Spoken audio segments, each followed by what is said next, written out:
Thomas Mitchell stood at his office window on the 42nd floor, watching the September sunset paint Seattle's skyline in hues of amber and gold. At 53, he had built everything he'd ever dreamed of, a successful investment firm, a beautiful home overlooking Lake Washington, and what he had always believed was a perfect marriage of 28 years. The weight of his phone felt heavy in his hand as he reread the anonymous email for the 100th time. Your wife isn't who you think she is. Neither is your best friend. Check the Marriott downtown, room 842, Thursday at 2 p.m. Tomorrow was Thursday. Thomas ran his fingers through his silver-streaked hair, a gesture that had become more frequent over the past few weeks as subtle inconsistencies in his life had begun to surface. Sarah, his wife, had been attending more charity committee meetings than usual. David, his best friend since college and the firm's co-founder, had been distracted during their weekly golf games, constantly checking his phone and making excuses to leave early. Mr. Mitchell. His assistant's voice crackled through the intercom. Your wife is on line 1. She says it's about tomorrow's lunch. Thomas felt his jaw tighten. Sarah had insisted on scheduling lunch tomorrow at 1 p.m., something about discussing their upcoming anniversary trip to Italy. Now the timing seemed suddenly significant. Tell her I'll have to reschedule, he replied, his voice steadier than he felt. Something's come up with the Peterson account. As he settled back into his leather chair, Thomas opened his laptop and began typing. His fingers moved methodically across the keyboard as he accessed the building's security system, a feature he'd insisted on having control over when they'd bought the property 15 years ago. Within minutes, he had the footage from the past month displaying on his screen. The first few hours of surveillance review revealed nothing unusual, but then he noticed a pattern. Every Thursday afternoon, David's silver Mercedes would pull into the executive garage around 1:30 p.m. 45 minutes later, Sarah's red Audi would exit. The timestamps were consistent, week after week. Thomas felt his chest tighten as he opened his bottom desk drawer and removed a small black box he hadn't touched in years. Inside lay a Glock 19, legally registered and maintained, though he'd hoped never to need it. Below the gun was a stack of papers, documents he'd had prepared 5 years ago when he first suspected something but had been too trusting to investigate further. Looking back, the signs had been there all along. The late-night phone calls that ended abruptly when he entered the room. The sudden interest in separate vacations. The way Sarah and David barely spoke at company functions, their deliberate distance now seeming more like careful orchestration than casual indifference. A sharp knock at his door startled him from his thoughts. Come in, he called, quickly closing the drawer. David walked in, his confident stride and easy smile unchanged after 25 years of friendship. Tom, got a minute? We need to discuss the Morgan merger. Thomas studied his friend's face, searching for any sign of guilt or betrayal. He found none, which somehow made it worse. Actually, Thomas replied, I've been meaning to talk to you about several things. Why don't we grab dinner tomorrow? Around 7.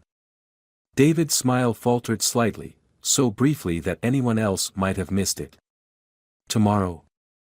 Sorry, I've got plans with Claire. Wedding anniversary dinner. The lie slid off David's tongue so smoothly that Thomas almost doubted himself. Almost. But he knew for a fact that David and Claire's anniversary was in April. He'd been best man at their wedding. Right, of course, Thomas nodded, maintaining his composure. Another time then. After David left, Thomas remained at his desk long into the night, methodically piecing together the fragments of his unraveling life. By midnight, he had compiled enough evidence to suggest that his suspicions weren't just paranoia. Bank statements showed unusual transfers. Phone records revealed patterns of calls at odd hours. Even his company's books, when examined with fresh eyes, held suspicious discrepancies. As he finally prepared to leave the office, Thomas caught his reflection in the darkened window. The man staring back at him wasn't the same one who had arrived that morning. His eyes held a hardness that hadn't been there before, a cold determination that would have surprised anyone who knew him as the always reasonable, ever diplomatic Thomas Mitchell. Tomorrow at 2 p.m., he would discover the full extent of the betrayal. But Thomas had already decided that understanding the truth would be only the beginning. After 28 years of marriage and 25 years of friendship, he had learned one crucial lesson: revenge, like investment strategy, required careful planning and infinite patience. As he drove home through the empty streets of Seattle, Thomas began to formulate a plan that would make both Sarah and David wish they had never underestimated the man they thought they knew so well. Thomas sat in his parked car outside the Marriott, his hands gripping the steering wheel until his knuckles turned white. The digital display on his dashboard read 1:47 p.m.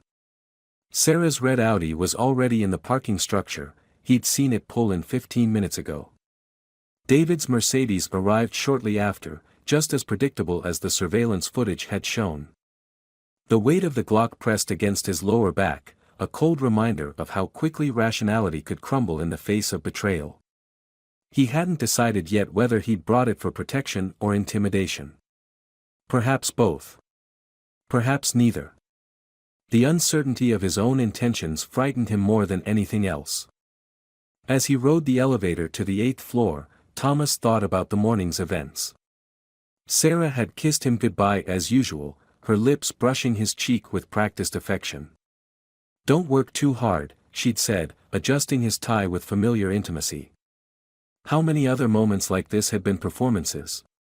How many gentle touches and warm smiles had been lies? The elevator doors opened, and Thomas found himself walking down a carpeted hallway that seemed to stretch endlessly.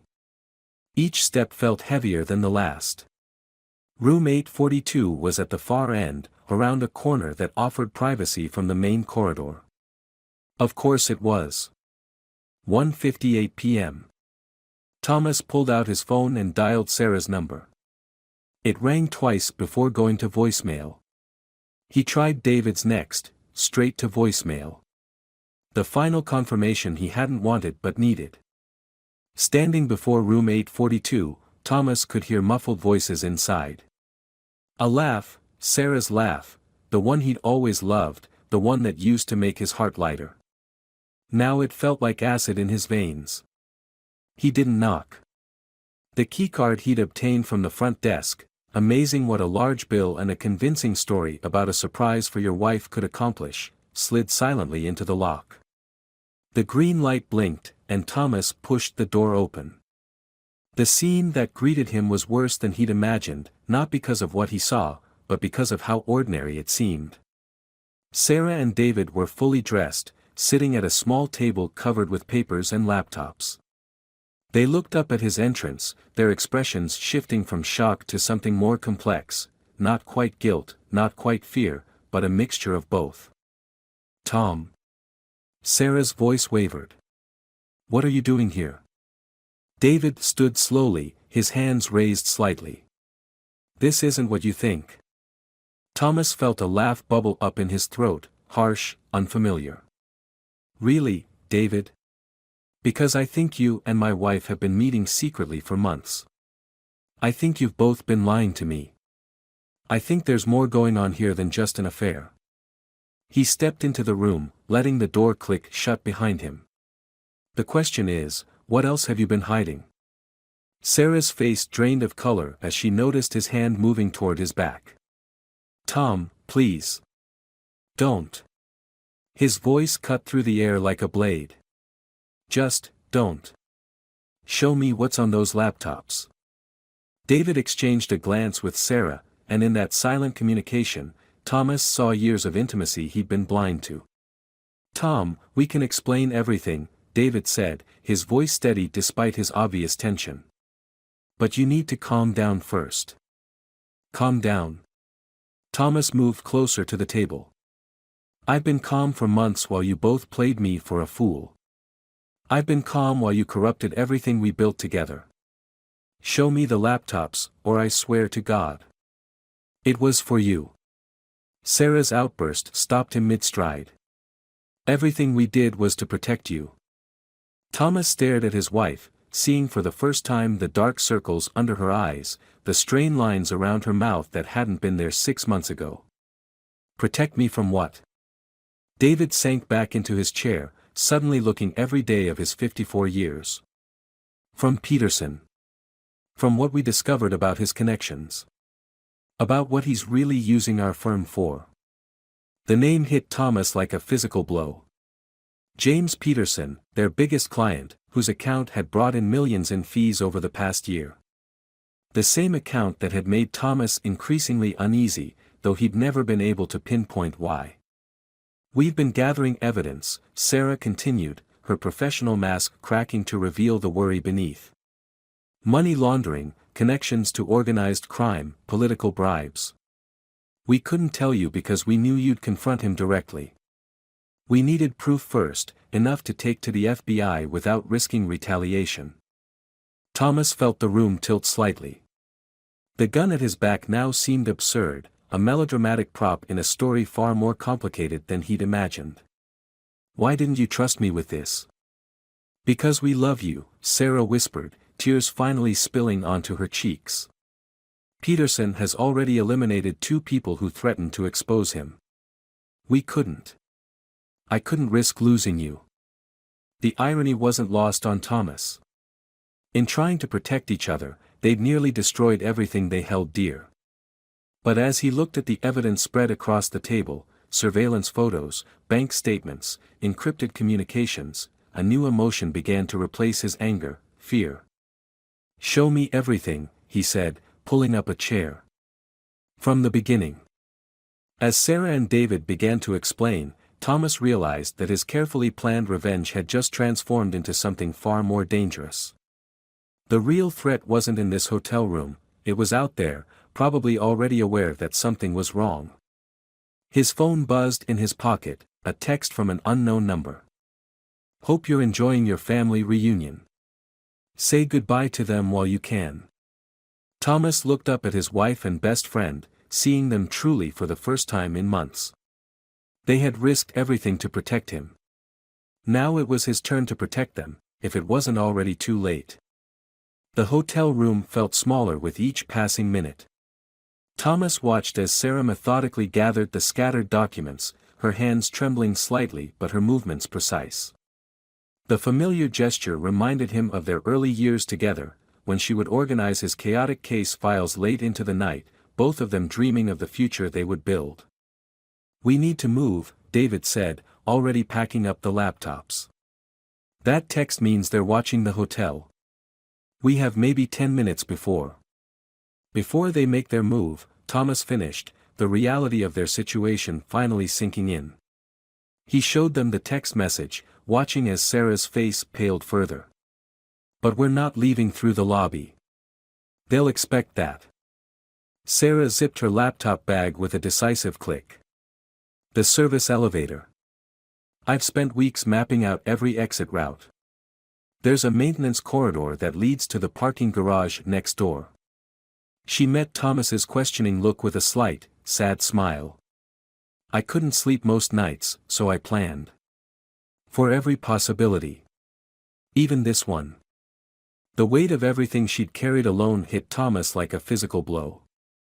While he'd been consumed by suspicion, his wife had been fighting a silent battle, carrying the burden of keeping him safe. The guilt must have shown on his face because Sarah reached out, touching his cheek with familiar tenderness. Don't, she whispered. We all made choices. What matters is what we do now. David interrupted the moment, his voice tight with urgency. Tom, your car. Probably compromised, Thomas nodded. They would have had time to plant something while I was up here. He pulled out his phone, deleted the threatening text, and then removed the battery. Phones off. They could track us. As they moved toward the service corridor, Thomas found himself automatically reaching for Sarah's hand, an instinct built over decades of partnership.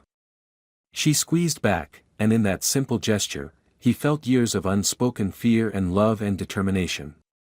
The service corridor was dimly lit and smelled of industrial cleaner. Their footsteps echoed despite their attempts at silence. At each intersection, Sarah would pause, consult a small notebook, and guide them with quiet confidence. Thomas realized she must have walked this route dozens of times, preparing for this moment. "The evidence," Thomas whispered as they descended the maintenance stairwell. "What exactly did you find?" David's voice was grim in the darkness. "Peterson's been using our firm to launder money for a syndicate with connections to Eastern Europe. But that's just the surface. The deeper we dug, the worse it got. Human trafficking, arms deals." A door slammed somewhere above them. Sarah froze mid-step. "That's not maintenance.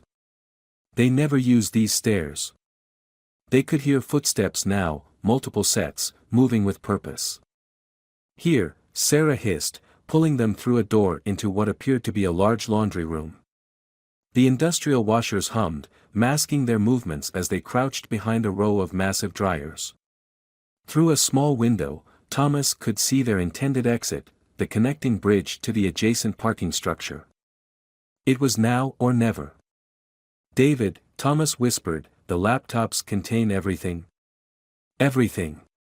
Plus backups on encrypted drives." "Good." Thomas took a deep breath, squeezing Sarah's hand one more time before letting go. "Because I need you both to take them and go." "No," Sarah's response was immediate, fierce. "We're not leaving you." "Listen to me," Thomas insisted, his voice low but intense. "I'm the CEO. I can buy you time. Make it look like I'm just checking on irregular account activity. They'll have to keep me alive to access certain accounts, figure out how much I know." He could see the protest forming on Sarah's lips and pressed on. "You need to get that evidence to the FBI. It's our only chance of surviving this." David's face was a mask of anguish. "Tom, they'll do worse to all of us if we don't end this now." Thomas pulled out his wallet and extracted a small key. "The lake house in Vermont. The one listed under my mother's maiden name. Go there. There's a safe room. Wait for my contact."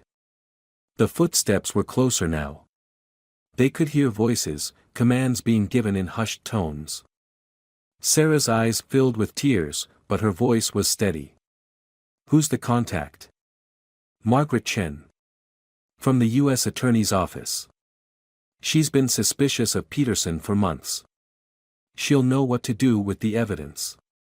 Thomas managed a small smile. "Remember our anniversary trip to Italy next month? I've been working with her since then, building my own case. I just didn't have enough proof yet." The irony of their parallel investigations, their shared suspicions and separate attempts to protect each other, might have been funny in other circumstances. Now it just added to the weight of the moment. A crash echoed from the stairwell, followed by shouted commands. "Go," Thomas urged, giving Sarah a gentle push toward the window. "I'll create a diversion. Get to the car you've prepared, I know you have one, and don't stop until you reach Vermont." Sarah grabbed his face with both hands and kissed him fiercely. "You come back to me, Thomas Mitchell. You hear me? Come back to me." "I promise," he whispered, knowing it might be a lie but needing to say it anyway. "Now go." As he watched his wife and best friend disappear through the window, Thomas straightened his tie and prepared to step out of hiding. He had maybe 30 seconds to become the bewildered, angry CEO investigating financial irregularities rather than the husband and friend orchestrating an escape. The door to the laundry room burst open. Thomas thought of Sarah's kiss, of David's decades of friendship, of the life they'd all built together. Then he stepped out from behind the dryers, hands raised, wearing his best expression of outraged confusion. "What the hell is going on here?" he demanded of the armed men entering the room. "Do you have any idea who I am?" The answer would determine whether his performance, and his sacrifice, would buy enough time for the people he loved to escape with the evidence that could save them all.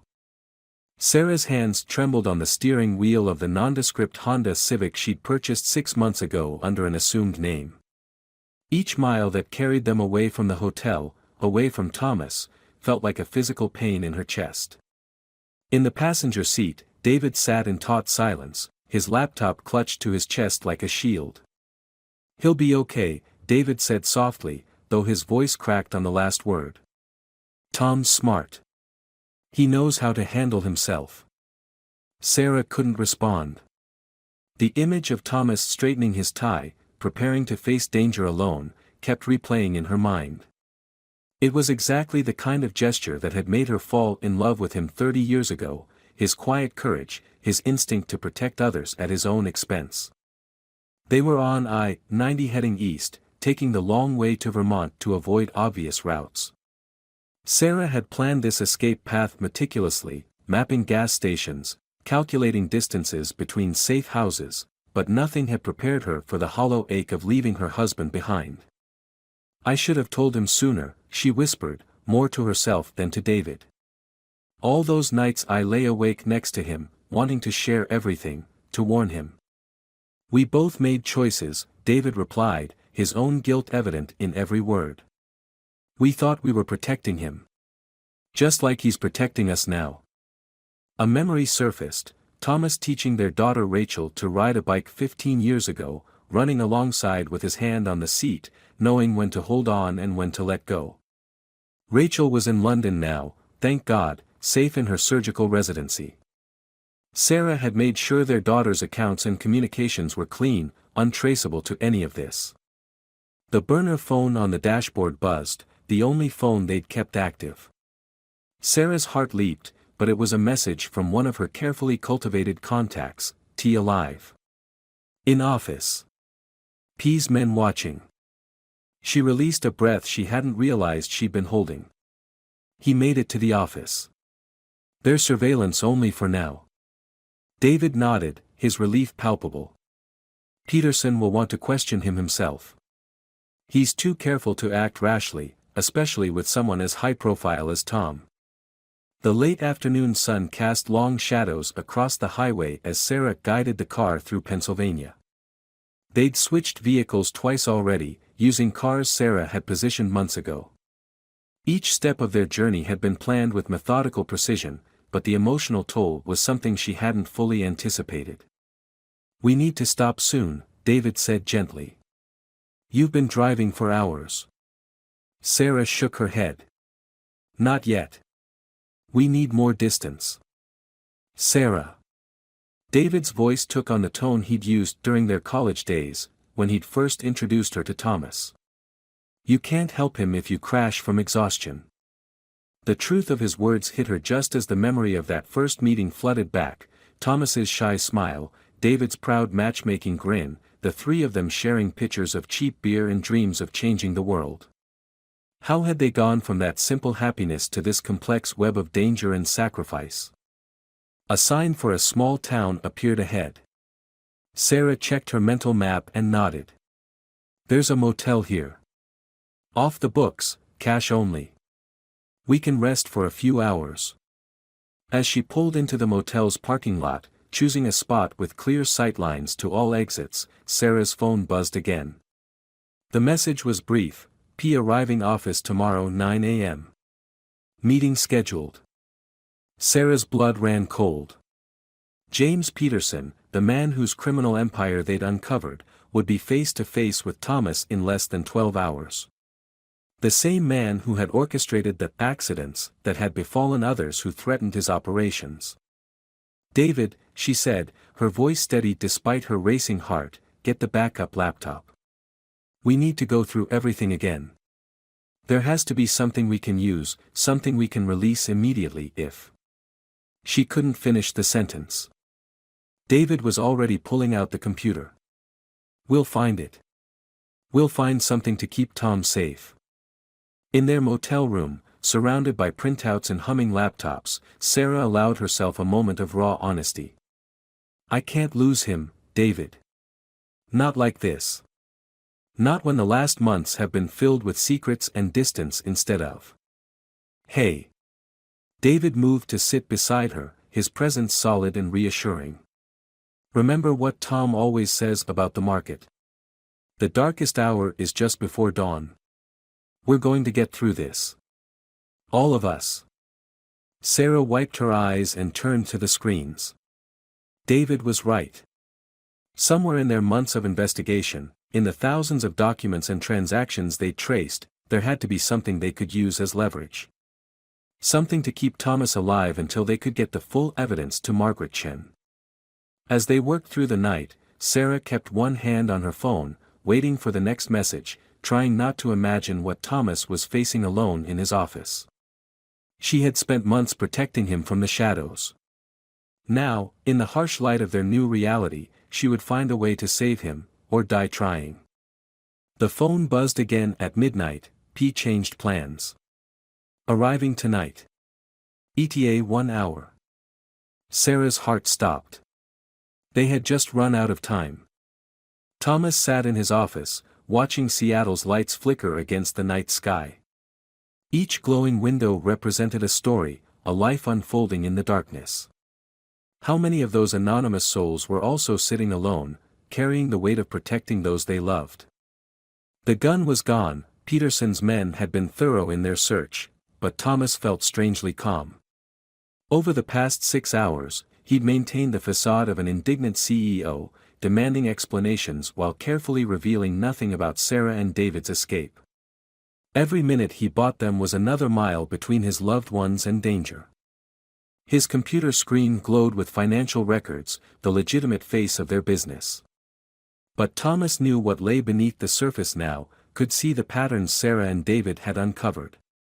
The crimes were breathtaking in their scope, hundreds of millions laundered through seemingly innocent investments, each transaction hiding a darker purpose. A soft knock at his door made him look up. His assistant Linda stood there, her face tight with concern. She'd been with the firm for 20 years, had watched his children grow up, attended company picnics.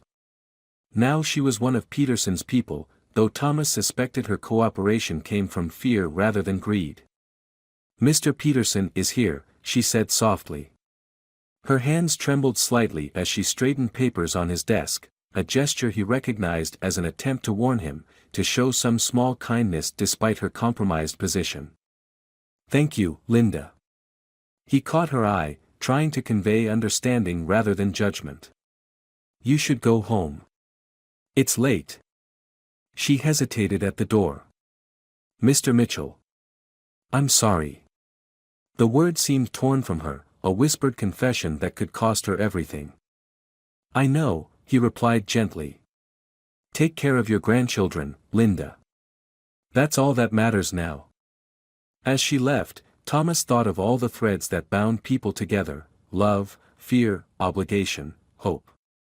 Sarah had understood this, had spent months mapping not just escape routes but the human terrain of their lives. Who could be trusted, who was vulnerable, who might be turned to their cause? James Peterson entered without knocking, a tall figure in an immaculate suit. 2 men flanked him, their bulges under their jackets leaving no doubt about their purpose.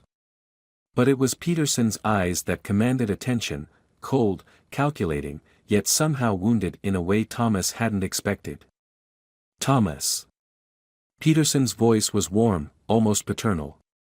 "I can't tell you how disappointed I am." "The feeling's mutual, James." Thomas gestured to the screens displaying financial data. "Though I suspect we're disappointed about different things." Peterson settled into the chair across from him, arranging himself with deliberate care. "You know, when I first heard about Sarah and David's investigation, I admired their cleverness. The wife and best friend, the 2 people above suspicion, working together right under your nose. It was elegant." Thomas felt his jaw tighten but maintained his composure. "And now?" "Now?" Peterson sighed, a sound of genuine regret. "Now I have to decide what to do about all of you. It's uncomfortable. I've grown quite fond of you, Thomas. You remind me of my brother. The brother who died in that suspicious boating accident." A flash of pain crossed Peterson's face. "You don't understand. Everything I've built, everything I've done, it was for family. To protect them, to give them the security I never had growing up.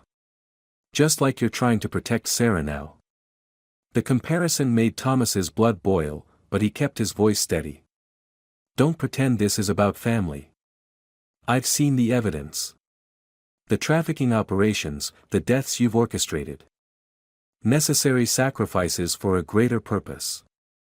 Peterson leaned forward. Think about it, Thomas. The world runs on necessary evils. Why do you think your precious government turns a blind eye to certain operations? Because sometimes the dark things serve the light. Is that what you tell yourself about the children your operations have destroyed? The families torn apart? Peterson's mask slipped slightly, revealing something ugly beneath. Speaking of families, your daughter Rachel is doing well in London, isn't she? Such a promising surgical career ahead of her. It would be a shame if you touch her. Thomas's voice was pure ice. There won't be a place on earth where you can hide from me. A slight smile played at Peterson's lips. There's the fire I was looking for. Now, let's discuss how we're going to resolve this situation. Where are Sarah and David taking the evidence? Thomas thought of Sarah's kiss in the laundry room, of David's decades of loyalty, of Rachel's voice on the phone last Sunday discussing her latest surgical rotation. Every moment of love that had brought him to this point, every bond that gave him strength. You know what your mistake was, James? Thomas's voice was calm, almost conversational. You assumed that because I didn't see what was happening, I wasn't capable of acting. But Sarah and David didn't just protect me, they taught me. Every deception, every hidden meeting, every careful plan, they showed me how to fight in the shadows. A small red dot appeared on Peterson's chest. The man's eyes widened as he realized what it meant. His guards reached for their weapons, but Thomas was already speaking. I wouldn't. Margaret Chen's team has the building surrounded. They've been in position since I arrived this morning. All they needed was for you to be here, in person, so I could get your confession on record. Thomas tapped his tie clip, the one Sarah had adjusted that morning, her last gift before everything changed. The FBI has every word you've said in the last 10 minutes. About the trafficking. The murders. Everything. Peterson's face contorted with rage, but before he could speak, the office doors burst open. FBI agents swarmed in, led by Margaret Chen herself, her badge glinting in the office lights. As Peterson was cuffed and read his rights, Thomas's phone buzzed. A text from an unknown number, evidence received. SND safe. Come home to us. Thomas closed his eyes, feeling tears of relief threatening to fall. In trying to protect him, Sarah and David had given him the tools and knowledge to protect them all. Their separate paths of deception had led to this moment of truth, their love proving stronger than all the lies that had divided them. Mr. Mitchell, Margaret said, touching his arm gently. We'll need your statement. Thomas nodded, already reaching for his phone to call Sarah. There would be more battles ahead, legal fights, testimony, the long process of rebuilding trust. But for now, all that mattered was the sound of his wife's voice, the knowledge that their love had survived its greatest test. In the end, it wasn't just about revenge or justice. It was about the quiet strength of bonds that bend but don't break, of hearts that find their way back to each other even through the darkest nights.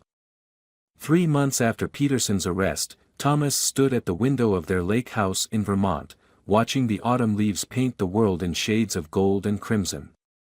The reflection in the glass showed Sarah curled up on the sofa behind him, her reading glasses perched on her nose as she reviewed another FBI document.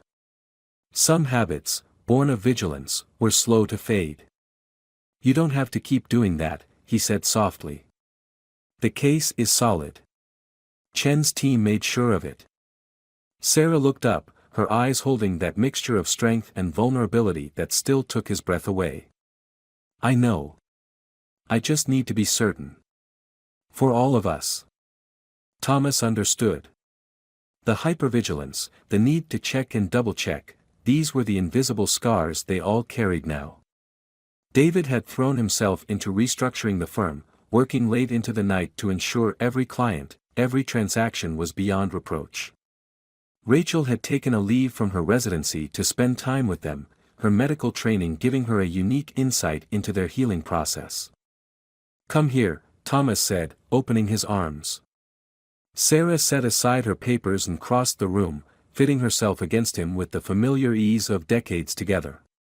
They stood in silence, watching a pair of loons glide across the lake's surface. "I got a letter from Linda today," Sarah murmured against his chest. "She's testifying against Peterson. Said she wants her grandchildren to know she made the right choice in the end." Thomas tightened his embrace, thinking of all the lives Peterson had entangled in his web. "She's brave. They all are, everyone who's coming forward now." The sound of tires on gravel announced David's return from town. Moments later, he entered carrying groceries, his face ruddy from the autumn chill. 3 months ago, such a domestic scene would have filled Thomas with suspicion. Now, it brought only gratitude for the friendship that had survived their crucible. "Rachel called," David announced, setting down the bags. "Her flight lands tomorrow afternoon. She's bringing that specialist she mentioned, the one who works with families dealing with trauma." Sarah tensed slightly in Thomas's arms. They'd been resistant to therapy at first, all three of them trained by years of secrecy to keep their wounds private.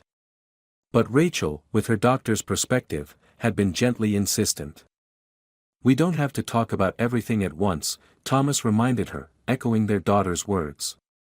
"Small steps, remember?" Sarah nodded, then surprised him with a small laugh. "Do you remember our first apartment? That tiny place in Queens? With the leaky faucet and the radiator that sounded like angry cats?" Thomas smiled at the memory. "We were so happy there," Sarah mused. "Just starting out, dreaming big dreams. David sleeping on our lumpy couch every other weekend because he couldn't afford his own place yet.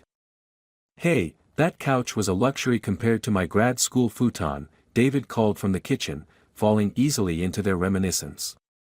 The simple memory sparked something in Thomas, a reminder that their foundation had been built long before Peterson, before the firm, before all the complications of success and danger. Their love had been forged in that cramped apartment, strengthened by shared struggles and midnight conversations about changing the world. "We could be happy in a place like that again," he said quietly. "All the rest, the firm, the house in Seattle, the success, it was never what mattered most." Sarah pulled back to look at him, her eyes bright with understanding. "Are you saying you want to start over?" "Not over," Thomas corrected. "Forward. Different. The firm will recover, David's making sure of that. But maybe it's time to build something new. Something that's just ours, without the weight of the past." "I might know a place," David said, joining them by the window. "A small consulting firm in Burlington. They're doing good work, helping small businesses and nonprofits. They could use people with our experience." Thomas noticed the plural, our experience, and felt a profound gratitude for how their ordeal had strengthened rather than broken their bonds. "What do you think, love?" he asked Sarah. She was quiet for a moment, looking out at the lake. I think that healing isn't about going back to who we were before. It's about taking all of it, the love, the fear, the mistakes, the courage, and building something stronger." The late afternoon sun caught the water, turning it to liquid gold. Tomorrow, Rachel would arrive, bringing professional help and her own brand of loving determination. There would be difficult conversations, moments of painful honesty, the slow work of rebuilding trust. But standing there, held in the warmth of love that had survived its greatest test, Thomas knew they would find their way. "To new beginnings," David offered, his voice thick with emotion. "To truth," Sarah added, squeezing Thomas's hand. "To love," Thomas finished, holding them both in his gaze. "The kind that bends but never breaks." Outside, the loons called to each other across the darkening water, their haunting cries a reminder that even in nature's wildest places, hearts find their way home. In the end, that's what their story had truly been about, not revenge or justice or even survival, but the profound power of love to light the way through darkness, to heal what was broken, to make them whole again. As the sun set over the Vermont hills, Thomas Mitchell held his wife close and felt the future unfold before them, uncertain, perhaps, but rich with the promise of genuine connection, hard-won wisdom, and the deepest kind of peace, the kind that comes from knowing exactly who you are and who stands beside you, no matter what storms may come.